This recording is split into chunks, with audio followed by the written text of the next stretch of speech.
Hello guys, welcome back to my YouTube channel. आप देख रहे हैं दीक्षा एजुकेशन पॉइंट। तो आज हम बात करने वाले हैं पास्ट इंडेफिनिट टेंस के जो नेगेटिव और इंटरोगेटिव टेंस रह गए थे उनके बारे में, क्योंकि हमने पिछली वीडियो में आपको इसके अफर्मेटिव टेंस करा दिए थे पास्ट के। तो आज हम कराएंगे आपको नेगेटिव और इंटरोगेटिव सेंटेंस। तो सबसे पहले हम इनकी पहचान देख लेते हैं, इनके रूल्स देख लेते हैं, क्या रूल है क्या नहीं है। तो रूल फर्स्ट आता है, नेगेटिव सेंटेंस में दोनों वचनों के साथ कर्ता के बाद डिड नॉट का प्रयोग करते हैं।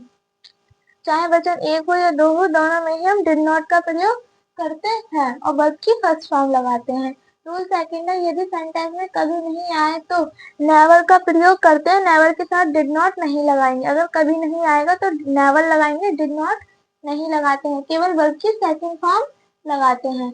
इसमें क्या करते हैं, अगर कभी नहीं आएगा तो हम नेवर लगाएंगे कभी नहीं की जगह और डिड नॉट नहीं लगाएंगे, और इस टेंस में हम वर्ब की सेकंड फॉर्म लगाएंगे। जैसे एग्जाम्पल है, वह कल हॉकी नहीं खेला।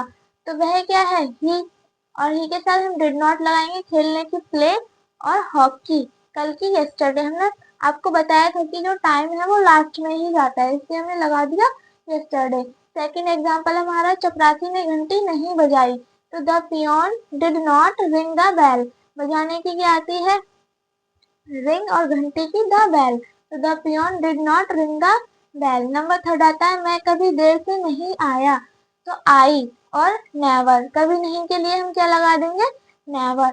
और देर से आने की क्या आती है, कम आती है, लेकिन हम यहाँ केम लगाएंगे क्योंकि हमने बोला था जहाँ कभी नहीं आएगा वहां हम वर्ब की सेकंड फॉर्म लगाएंगे। तो कैम, और आने की लेट, देर से आने की लेट। इंटरोगेटिव टेंस में क्या है रूल फर्स्ट है इसका, इंटरोगेटिव टेंस का रूल फर्स्ट दे रखा है, अगर वाक्य में क्या पहले लगा हो तो डिड कर्ता सब्जेक्ट से पहले लगाते हैं। अगर वाक्य में क्या आ जाएगा तो हम क्या करेंगे, जो डिड होगा उसे सब्जेक्ट से पहले लगा देंगे। रूल सेकंड आता है, अगर वाक्य के बीच में कब, क्यों, कैसे प्रश्नवाचक शब्द आते हैं तो उनकी अंग्रेजी पहले लिखते हैं, फिर डिड और उसके बाद सब्जेक्ट, और उसके बाद हम वर्ब और ऑब्जेक्ट लगा देते हैं, जैसे हम सेंटेंस को कंप्लीट करते हैं। थर्ड रूल आता है, अगर वाक्य में हु ही कर्ता का कार्य हो तो उसके पश्चात वर्ब की सेकंड फॉर्म लगाते हैं। अगर वाक्य में कर्ता की जगह हु ही है, हु ही काम कर रहा है, कर्ता का काम जो है वो हु कर रहा है, तो हम उसमें सेकंड फॉर्म लगा देंगे। इसके एग्जांपल मैंने इधर लिख दिए हैं। जैसे फर्स्ट है, क्या तुम स्कूल गए। तो क्या जो है इसमें पहले आ गया, तो हम पहले डिड लगा देंगे सब्जेक्ट से पहले। सब्जेक्ट क्या है हमारा, यू, तो डिड यू, और जाने की गो टू स्कूल। तुम्हारा भाई कल कहाँ गया।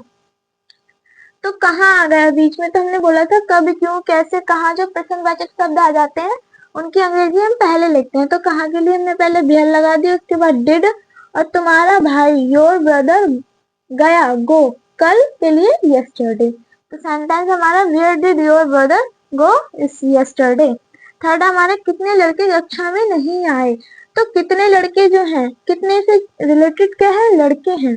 तो हाउ मैनी बॉयज, ये साथ में ही आ जाएगा, हाउ मैनी बॉयज, और इसके साथ डिड लगाएंगे, उसके बाद नहीं आ गया तो नॉट, और आने की कम, इसमें कम लगाएंगे, और टू द क्लास, कक्षा में, टू द क्लास।